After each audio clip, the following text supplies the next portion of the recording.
ওরাই যাচ্ছে সরকার।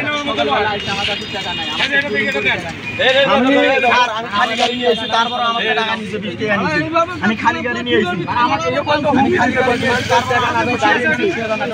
একটা যাত্রীও তুলি নেই, তারপর আমার থেকে 20 টাকা নিয়েছে। আমাদের বিষয়টা হচ্ছে এখানে স্বাক্ষরগুলো কার, এই ছবিগুলো স্বাক্ষরগুলো এখন তো এই স্বাক্ষর কার, এটা স্বাক্ষর দিয়ে এটা করা হচ্ছে, আমরা এটা জবাব চাই। ইদানিং আগে তো বন্ধ ছিল, তাই না ভাই? আবার শুরু করছে, আবার চালু হলো। এটা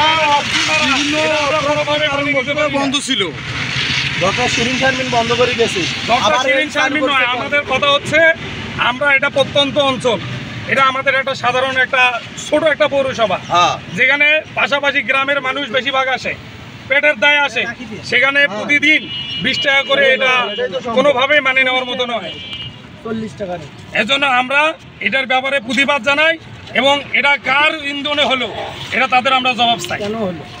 ঠিক আছে, না হলে আমরা পরবর্তীতে এত বৃহত্তর আন্দোলন করে আমরা তুলব পীরগঞ্জে। কোনো প্রকারের গাড়ি ঘোড়া চলবে না পীরগঞ্জে।